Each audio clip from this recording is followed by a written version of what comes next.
Hey, it's Cindy Bennett here with Maison, and I am coming to you with another Tiny Mike Tuesday. Today I'm going to be talking to Sarah Becker from Becker Talks Money. But before we jump into chatting with Sarah, I wanted to talk a little bit about why I wanted to have her on. And you'll notice she's not local, so I wanted to kind of get into that a little bit. So for years, I have had people come to me, clients, friends, whatever, and say, I don't know if I'm ready to buy a house, or I don't know that I have enough saved, or I want to retire, but I don't know, if I'm on the right track. Because real estate, has to do with money, and money sometimes turns into conversations about real estate. I think that these conversations just happen maybe more frequently than in some other professions. And because so many people come to me with these questions, I have forever wanted to do an event or a workshop or something where people, and especially women, could delve a little deeper into their finances, understand maybe what things they could do better, how they could get on the right track, see maybe that they are often not as in a bad place as they think they are, or how to move the needle in terms of their finances to get to the place that they want to be, whether it's buying a home, investing more, starting a business, or just, retiring. So we're not working until we're 100. But I have looked for this person that could participate in this workshop, because the more I know, the more I realize I don't know. So I'm certainly not the expert here at all. But every time I have found someone who I thought would be a great expert, or someone that could help me help people in this way, it always turns out that they're trying to sell some sort of financial product. And just like many other things, our finances are not a one-size-fits-all solution. So that same financial product that may in fact be a great solution for someone may be the absolute wrong move for someone else. So that has been kind of this long search. And I had more or less given up on finding this person because, hey, maybe just that's it. That's what everybody does. And I happened to be listening to the Hustle Humbly podcast. Shout out to the gals at Hustle Humbly, because it is a great real estate podcast, especially if you are a newer realtor, but also offers lots of great takeaways for those of us who are not that new in the real estate business. And they were interviewing Sarah, and I think I actually pulled over the car, wrote her name down, bookmarked the podcast, and said, I think this just might be my person that I have been looking for forever. So she has got a fantastic course. She's got lots of great information, lots of great insight, and she is just a really unique person in that I think that this is just what she loves to do. She didn't fall into this because, another thing didn't work out. And she loves money. You'll hear her say, money was her hobby. And there's nothing like a hobby to get you going down the rabbit hole and really learning all you can. So stay tuned, give her a follow, and drop some questions in there. I'm sure she will get an answer for you, and enjoy. All right, folks, I am here with Sarah Becker from Becker Talks Money, and she does not have a tiny mic, but she kind of sort of has her. Oh, there she goes. Think? It kind of works. I'm going to do it. As you can tell, I need to wash it. Yes. Perfect. So I talked a little bit in the lead in about how I discovered Sarah and why I wanted to talk to her and have her on. And so I wanted to kind of jump in and let her talk about what she does and how she came to do it. So tell us, Sarah, how did you get started, and what do you do, and how did you get started doing it? Absolutely, Cindy. Thank you for asking. I have been in the entrepreneurial space my entire life. I've never had a real 9 to 5 job. So I started when I graduated college in 2012. I was shooting weddings. I was a wedding photographer. That's still something that I love to do. So I've been doing that for over a decade. In 2014, I got involved in real estate investing. So I have several properties that I co-own, manage. And then toward around the start of the pandemic, really, I had been helping a lot of people, colleagues of mine, other female realtors, small business owners, etc., really help them tackle their finances. I mean, people would be like, I need to file my taxes, but I don't know what this means. I mean, I would just like get on phone calls with people and chat through all this stuff. It's always been something I've been interested in. Money's always been like a hobby of mine. So when the pandemic started, obviously, like all of us were flailing. We had no idea what was going on. So I started really digging deep into, okay, what does PPP look like? What does unemployment look like? All this stuff, and really helping to guide my friends through that. And then eventually people were like, you should probably charge for this. So I started Becker Talks Money. I have a course that I'm so proud of called Master Your Money, which basically takes you from the very beginning of figuring out how much money you need to make all the way to saving to retirement and everything in between. And very many realtors are in that class, which I'm very proud of. And so over the past 9 months-ish, I've really been digging deep into Becker Talks Money, and it's been really exciting.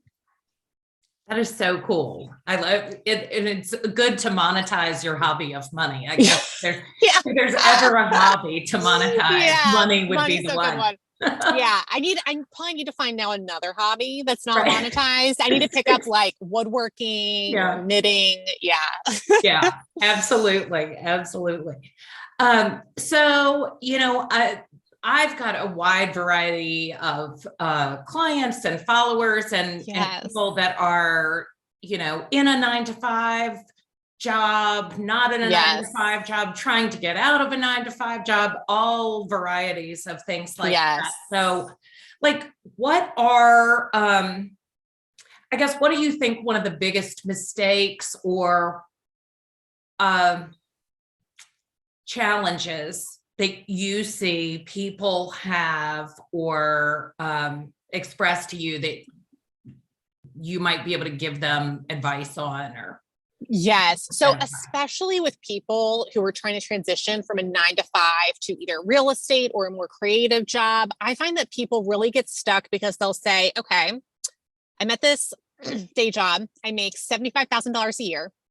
So I need to wait until I'm about to make $75,000 a year in real estate, or I can project that I'll make that or whatever to leave my job.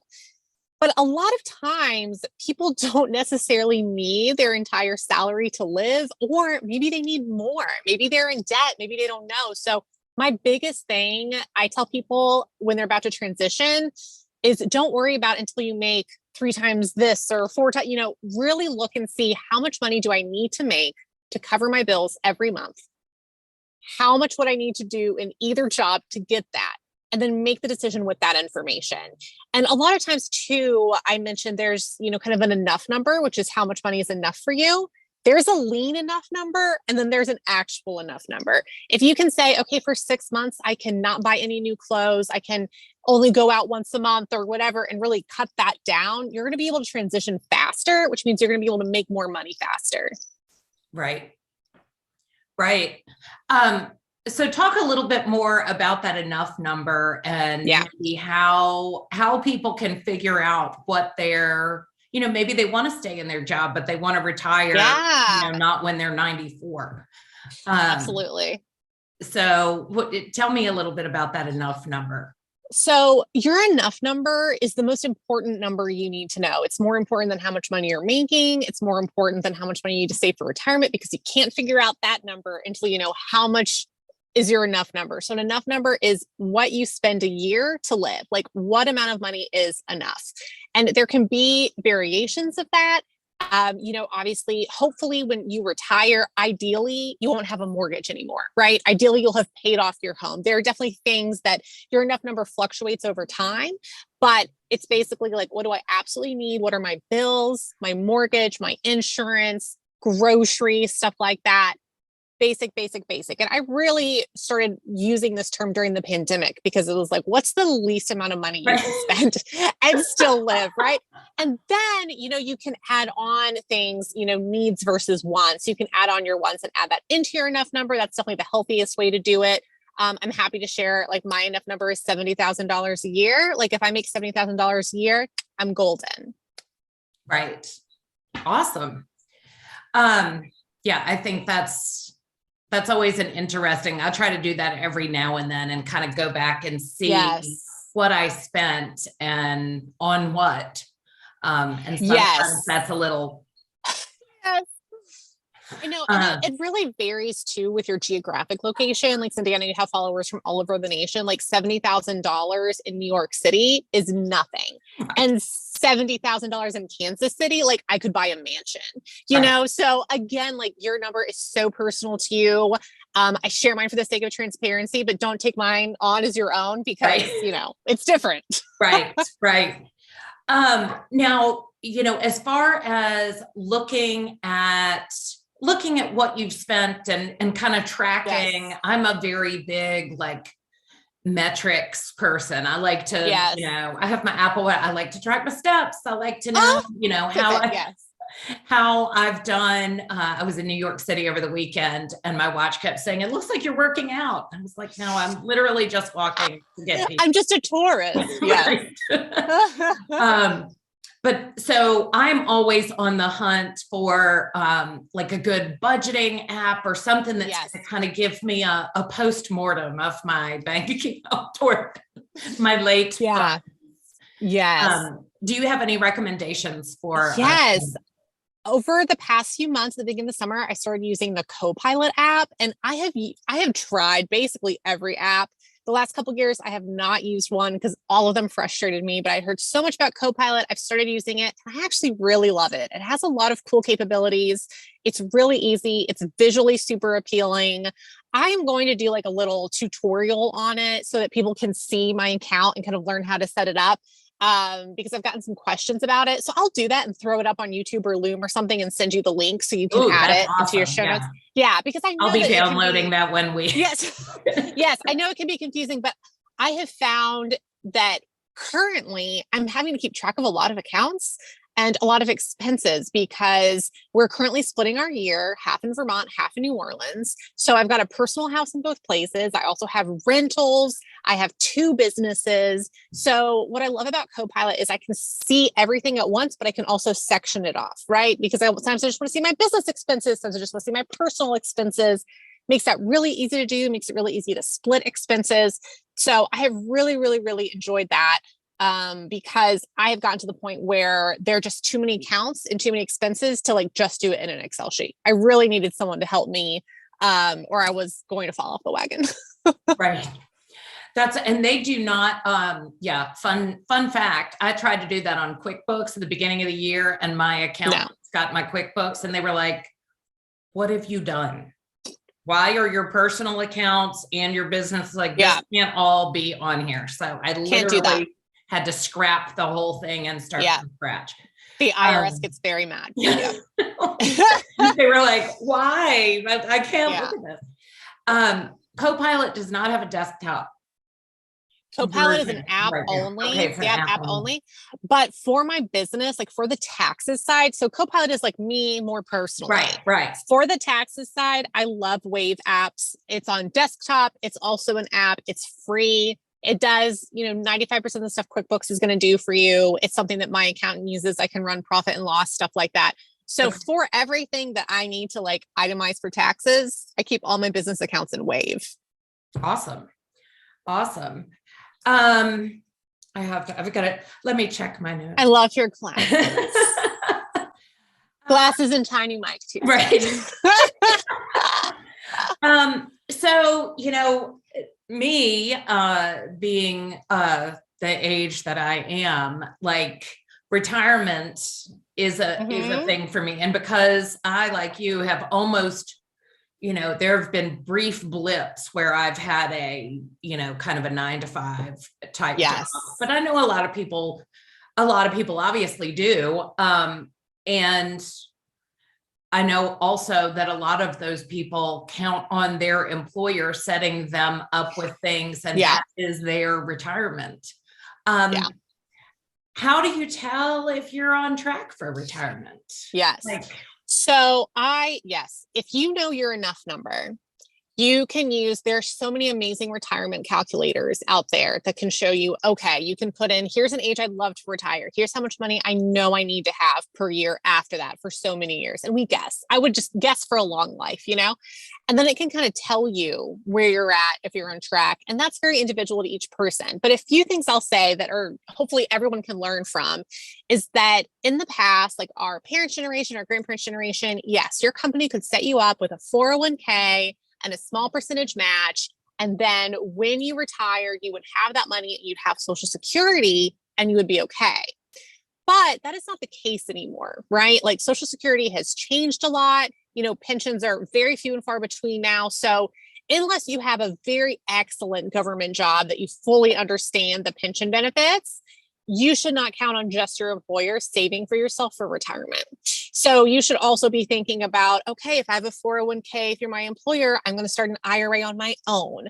Or, if I have this much in the stock market, maybe like you have, Cindy, and like I know you help people do, maybe I'll buy a second property that I can rent out and that can be cash flow during my retirement years. So you can definitely get creative with it. But I think the biggest mistake you can make saving for retirement is assuming that someone else is going to do it for you, even if you have a 9 to 5. Right. Good advice. Yeah. Kind of in that same vein, what do you, talking a little bit about real estate, obviously. Yes. What do you think about with interest rates and things like that? Yes. Like, what would you tell people now? Because I feel like, from my perspective, it's a good time to buy if it's a good time to buy for you. Always. So I think a lot of us realtors, especially on social media and stuff, we come off as always saying like, it's a good time to buy. Like, it's not always a good time to buy for everyone, but yes. So I'm curious about what your thought is on the investing in real estate as opposed to stock market, that sort of thing. Yes. So I personally am very diversified. I always recommend people to also be diversified because both real estate and the stock market fluctuate. And, feel free to cut this out if you don't want to hear it. But what we're seeing right now is that the stock market has gone down. So it's on sale. And we're seeing interest rates go up, which means it is a bigger financial burden to purchase a home. Now, again, if you are moving and you need a place to live, now's a great time to buy. But if you're like, hey, in the next 5 to 10 years, I want to buy an investment property and I'm going in as an investor with an investor loan and I'm not actually going to be living here, now is not a good time to buy. Now is a good time to put your money in the stock market while it's on sale. Give it 7 to 10 years to double. And then if you want to pull a little out to put into a real estate, that's an amazing time to do that. So I will say personally, last year I bought 2 houses. I'm very glad that I did. I will not be purchasing a home in 2022. I am putting as much money in the stock market as I possibly can right now. Because I haven't seen a dip like this, since I've started investing actively in the last decade. So this is the biggest sale I've ever seen. So I'm going to try to get in on that. But again, because they both fluctuate so often, that's why it's really important to have both. Right. No, I agree wholeheartedly. And I do think, if you need to buy a house to live in, and, we all have to live somewhere, that, the interest rate on a rental is 100%. That's your only paying interest there. So exactly. And, I'll also say that as someone who has bought and sold many homes, definitely more than the average 31-year-old, and as someone who is in finance, it's not always just a financial decision. Like, I have bought a house knowing that it was not the best deal of all time. And that's okay because I love it. It was an investment in my life. It's all right. So definitely not poo-pooing people who find their dream house this year and they're like, it's time. That is great. Like, at the end of the day, money is a tool we use to fuel our life. So sometimes it cannot be exactly the best financial decision ever. Right. So tell us a little bit about where to find you, what you're Yes. doing, for Yes. your course, all that good Yes. stuff. Like, how do people get more? Absolutely. So you can find me at Becker Talks Money on Instagram. I'm also beckertalksmoney.com. Master Your Money, my signature course, launches again in September, which is like very soon, very soon. By the time you watch this, perhaps you could join. And I also have a couple really cool little freebies. I have a money routine checklist that I love and a little retirement 101 PDF that kind of walks you through the first steps you need to take to figure out how to start saving for retirement. And Cindy, I'll send you both of those links. So if any of your listeners want them, they can grab them for free off my website. Awesome. That's great. Thank you. Yeah, well, cool. Well, thank you so much. I really Cindy, appreciate you taking the time. This was so fun. Let's do it again. Definitely. All right. Okay. All right.